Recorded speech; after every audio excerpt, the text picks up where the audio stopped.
Okay, welcome back, ladies and gentlemen. For the record, number 12. I'm your co-host, Jake Subcheck. I'm the other co-host, Ethan Busso. Ethan, this is number 12. How do you think this podcast is going so far? I mean, I love every week of it. Sadly, we're getting close to the end of college football. It's a sad day. Trying to savor this as much as we can. A couple weeks left.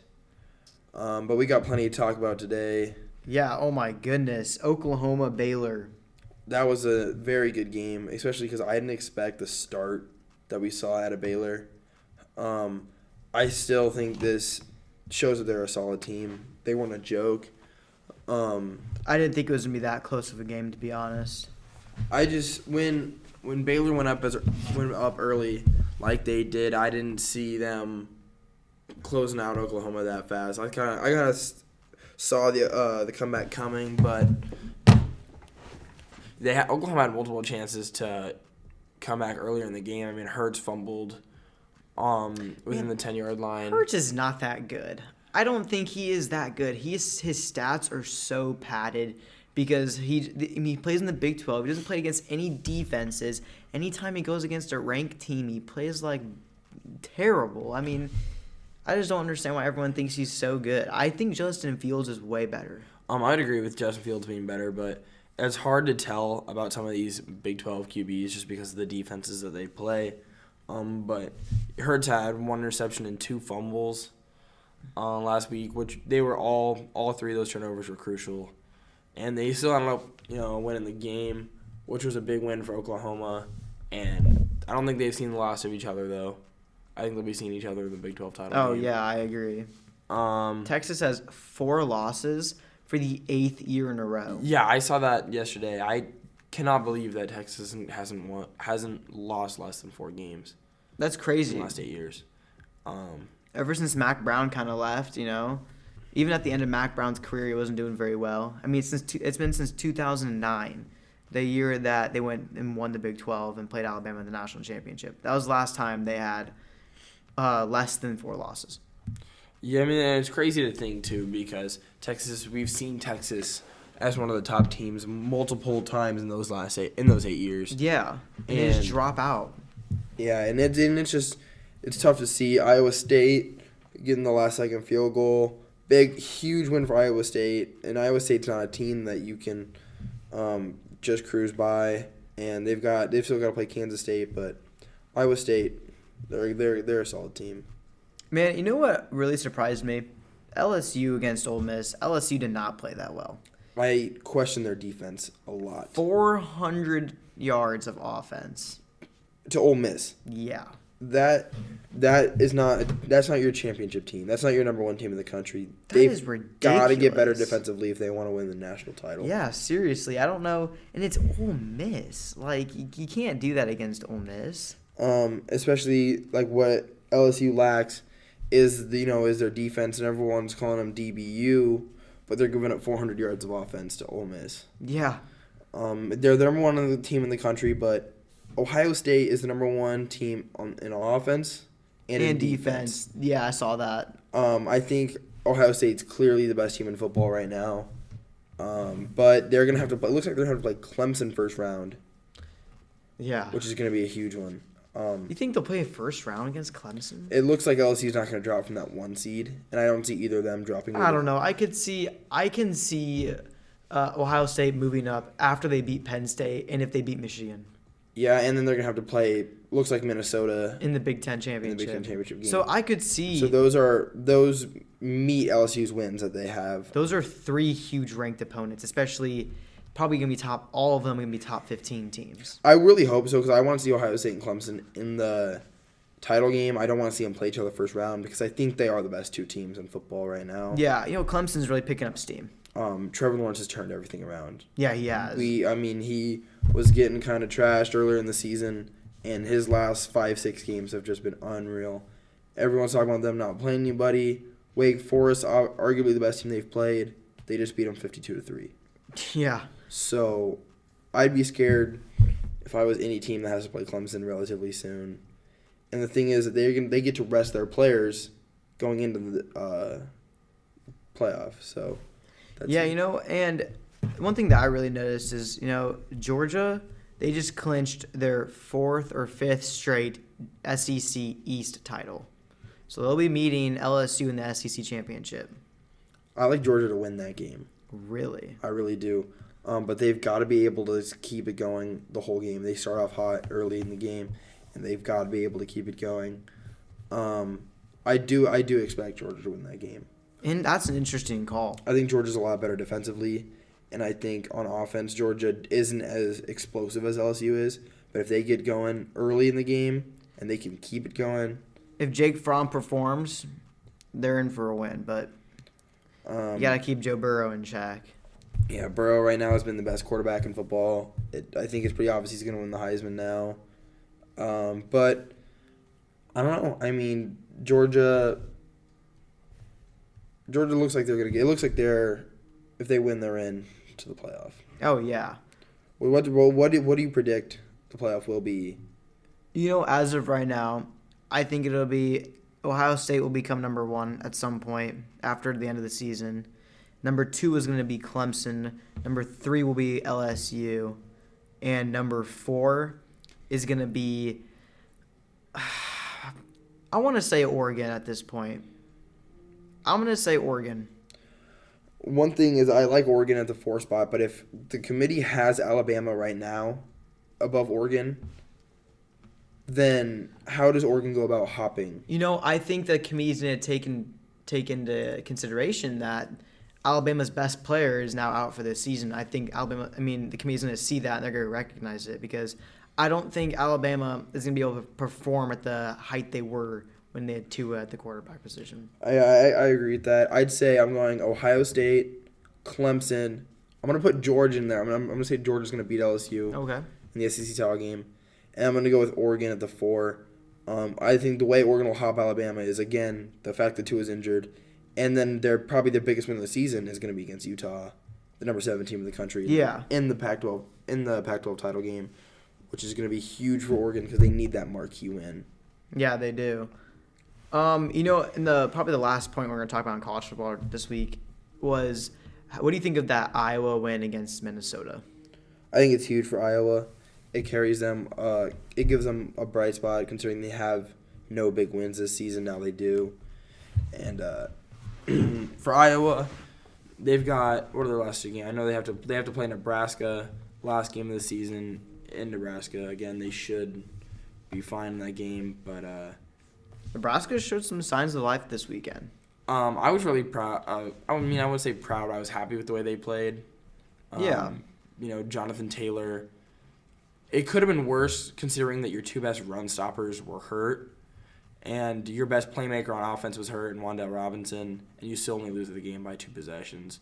I think it just showed some life for us. It really does. Showed a little bit of fight. Maybe you go out and get a big win against Maryland this weekend and hope that you'll get a chance at a bowl game at a 5-win team. But I still I don't think 5-win teams can make bowl games anymore. They gave it to Nebraska 3 years ago. They let them win it. I think since then the rules have changed. That rule was if the team was it was called an academic bowl, where the team was academically eligible. But since then, the NCAA has changed the rules, so you have to have 6 wins to get into a bowl game.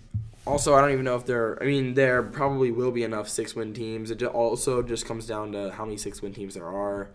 And a lot of teams this year is really mediocre. A lot of mediocre teams. Yeah, I would agree with that, but I think Nebraska, Iowa's going to be a must-win game. I think they can beat Iowa, but I don't know if they will. Rivalry game. You never know. This weekend, what are you looking forward to? This weekend I'm really excited to watch this Penn State-Ohio State game. Ohio State came out as an 18-point favorite. I think that's fair. At home against number 9 team in the country, you're an 18-point favorite. I think that's how good Ohio State is, though. Yes, 100%. They're that good of a team. Baylor and Texas, I think Texas is going to be in trouble. Texas is going to drop out of the playoff rankings, I'm guessing, with their 4th loss, and I think it'll be a Baylor win. And Utah, Arizona, maybe? Could that be a little potential upset? I mean, you could consider it a trap game for Utah, but I think Utah, they should be able to hold on. No real big games, though, besides the Ohio State-Penn State game this weekend. Yeah, it'll be kind of a boring But weekend. hopefully we could see some sort of upset go down. Notre Dame plays Boston College. Yeah, maybe that's the upset that we're going to see. All right. So NFL, Phillip Rivers throwing 4 interceptions. I think it's horrible. That's 7 interceptions in 2 weeks. He's always stood out as a guy to me who would go down and get you that touchdown on the last drive. And now this year he's just kind of fell off. And you really hate to see that, but it's just he's washed now. His backup Tyrod Taylor, he used to be a starter, and I think it's time that they put him in because Rivers is done. Yeah, I agree. I mean, some of these older guys, Tom Brady, Phillip Rivers, Aaron Rodgers, I mean, they're coming to the end of their careers. Mm-hmm. These guys that we've grown up watching, it's time. It's for the next generation of quarterbacks like Lamar Jackson, Deshaun Watson, these types of guys to take over the league. Oh, 100%. More mobile quarterbacks. That's kind of like the type of game we're going to get into. And then they are. I mean, look who your front runners are right now for MVP. Lamar, Deshaun Watson, Russell Wilson. All 3 mobile quarterbacks. I like Lamar. I think Lamar's going to run away with it. Yeah, for the he's been MVP. playing ridiculous. But the Ravens have just kind of been lights out all season. I mean, the Ravens are the biggest Super Bowl threat to the Patriots. They're both. I mean, it's both AFC teams. I like the Ravens to be in the Super Bowl just because I think they're that solid all around. I mean, New England's only loss is to the Ravens. Mm-hmm. Also, the Ravens. I mean, they just came out, absolutely dominated the Texans, who I thought were a real solid team and a team that who could beat the Ravens. But I mean, 41-7, they beat them. Yeah, that's ridiculous. And what kind of happened to the NFC? I feel like they've kind of dropped off a little bit. The NFC came out as the most dominant teams in football at the start of the year with the Niners, the Seahawks, team like the Packers, the Saints. But the Saints got a bad loss last week. San Francisco has to play the Packers this week. So you got a couple big games in the NFC. The Cowboys dropped down to 6-4. But the AFC, now you got Baltimore 8-2. You got the Colts 6-4. Even the Chiefs are 7-4 right now. And New England's 9-1, tied for the best record in the league. I know. I take it back. NFC looks pretty good still. Oh man, yeah, they got NFC as Green Bay, Minnesota, New Orleans, San Francisco, and Seattle. San Francisco's in for a tough one though this weekend with the Packers. That'll be a really good game. Gonna be a big game. I don't know. I think the way it's shaped up right now, I like what the NFC playoffs have in store because it's gonna be a good playoff for the NFC. So, what do you think of this whole Colin Kaepernick situation? I think it's a little ridiculous that he's got all these teams out there and that he kind of thinks of himself as a prize that whatever team gets him is gonna win the Super Bowl, and he's not. I mean, I don't think. Okay, so if you don't know, Colin Kaepernick was the guy who kneeled during the national anthem, and supposedly the NFL banned him from playing, secretly banned him, is what he says. And recently, the NFL allowed him to come and work out for the teams and owners, and Colin Kaepernick changed the dates. The NFL gave him a date, and he just didn't show up for the date that he was supposed to come work out. And then he showed up 3 hours late to the session that he was supposed to be at on Saturday. You don't do that. The NFL is giving you a chance that you shouldn't have.